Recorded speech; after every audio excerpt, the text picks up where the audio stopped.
welcome back to my channel. My name is Hilary Kosa, and you can also call me the Watch for Life. So today I have an exciting news for you, and all is about the no fee stress.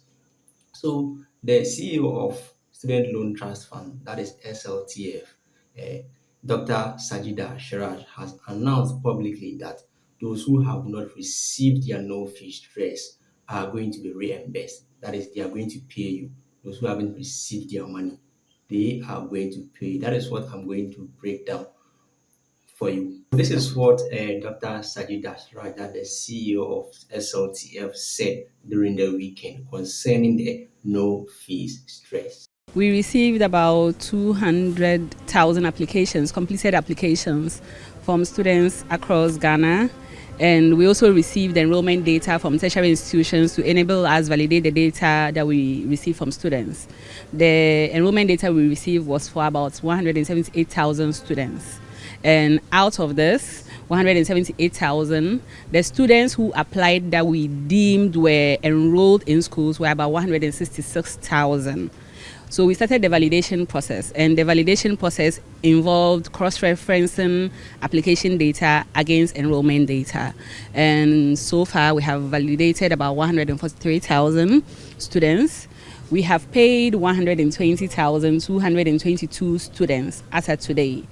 And we have validated and yet to pay about 22,000 more students. There are about a number of students who have validation issues, about 23,000 by my last count. And this validation issues span name mismatches, program mismatches, institutional mismatches, student ID card mismatches. But we are working internally and with the institutions to try and resolve it. Everybody who applied for the no fee stress policy is accounted for.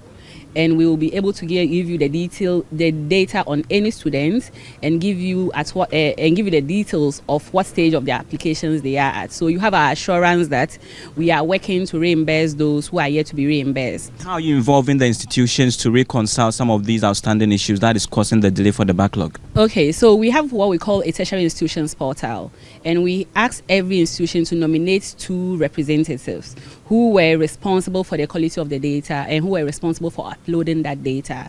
So our officers are liaising with them when these issues come up, and in the back end we are resolving these issues. But our stakeholders who are gathered here today are very, very important in the process, and at every stage of the implementation process we've been engaging with them. We've had separate conversations with Vice Chancellors Ghana, we've spoken to Vice Chancellors of technical universities, we've engaged principals of colleges of education, we've talked to health training institutions, and then colleges of agric. And our most important concerns, the students of Ghana, tertiary students, we've engaged with them mostly through their student leaders and student leadership, which is the National Union of Ghana students. So we've had these conversations, and we've taken their inputs, we've taken their critique, and we are working to fine-tune the process. So far, we have validated about 143,000 students. We have paid 120,222 students as of today. And we have validated and yet to pay about 22,000 more students. There are about a number of students who have validation issues, about 23,000 by my last count.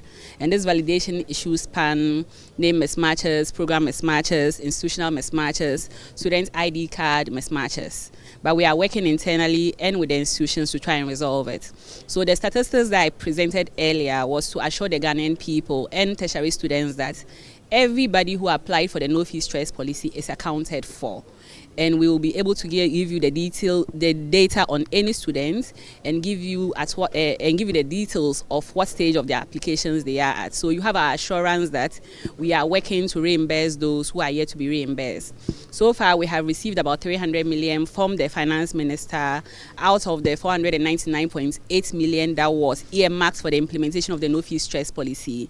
And out of the 300 million we have received, we have disbursed already about 289 million, which means that we are really reimbursing. So we are expecting the rest of the money very, very shortly, and as soon as it comes in, those that are validated pending disbursement, you have our assurance that we will pay you, and those that have validation issues, we hope by then that we would have worked through your validation issues, and we can bring the implementation of the no fee stress policy for the 2024-2025 academic year to a close. We hope within a month. But because we are committed to the equitable distribution of resources, and we believe that every eligible student who have applied should give. I don't think that we should put a timeline to it. So as long as it takes, we need to close the chapter so we can start the implementation for 2025, 2026. But every student that has applied and is eligible for reimbursement, we are working to make sure that they get their reimbursements from government. So, in all what Dr. Sajid Ashraj was trying to say is about 200,000 students applied for the no fee stress. And out of the 200,000 students who applied for the no fee stress, 143,000 students were what validated. It means 143,000 students they have already passed that they are going to be paid. And out of those numbers, 120,000, 222,000 students have been paid. And out of that number, that's the 200,000. And out of the 143,000 who has been validated, 120,000, 222,000 students have been paid. So for those 120,000, 222 students, they have already received their monies. And those who are yet to be paid, out of the 143,000 is 22,000. They are yet to be paid. So for the 22,000 students, that's the next batch who are going to be paid at 22,000. And also, she went on to say 23,000 students are facing challenges. So 23,000 students across the whole country are facing challenges. That is the name mismatch, the student ID mismatch, and a whole lot of stuff. So that's the 23,000 students. They said they are going to work on that. So they are working on it with the institutions. So they said they are going to work on it, and we are hoping they work on it so that each and everybody receive their monies and use it for whatever that they want to use it for, as she said earlier. So she also went ahead to say that they are going to reimburse each and everybody. And also the Ministry of Finance or the Minister of Finance also gave them 300 million for the reimbursement process, and I think they have almost used that one. So they are still waiting for enough money so that they'll be able to pay the rest of the people who are still who are still on pending of their no fee stress monies. So in short, what I will say is just keep cool, and your monies are going to come very soon. Okay, as they've already assured you that you are going to get your money. Trust in God, just stay cool and relax.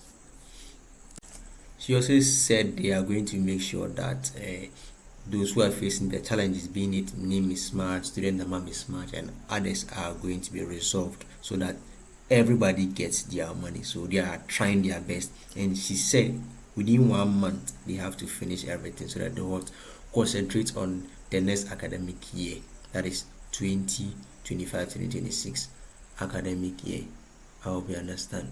And also for those who are disabled, that is the disabled student, I learned they said they might also be considering those people by still reimbursing them in their subsequent years to come. That is those who are disabled. And this is what Honorable Haruna Idrisu too said during the No Fee Stress seminar or congregation. This is what he said. Let's listen to him. We have our own social initiative. I've raised this so that in this room are the cream of Ghana's intellectuals. Help me help President Mahama. It is my honest view that we must sustain the no fee stress by all means possible and practicable. But I disagree that you should be at the mercy of budget. When I say budget, at the pleasure of the Minister for Finance. So for instance, if this year we need 580 million, it is only made available when the Minister for Finance pleases or when he's ready. I'm still in discussion with higher authority, and my own notion and thinking is that Ghana should dedicate 2.5% of our oil revenue into supporting human capital. And that 2.5% of oil revenue should be dedicated to scholarships and bursaries. And the bursaries should deal with no fee stress. So that every other year, if we know that out of petroleum revenue, $200 million is dedicated to pay no fee stress. Let it be. And also, Haruna Idrusu, this is what he said, and what he was trying to say in all is, from what he is saying is he wish the no fee stress is going to stay forever, and also the government should seek or allocate 2% of our oil revenue or resource to what help the to help fund the no fee stress. That is what he's trying to say, so that it will help them every year to what fund students who are facing financial challenges. That is what he was trying to say. So please, thank you very much. My name is Hilary Kosa, and subscribe to my channel and wait for another video. Subscribe for me. Bye.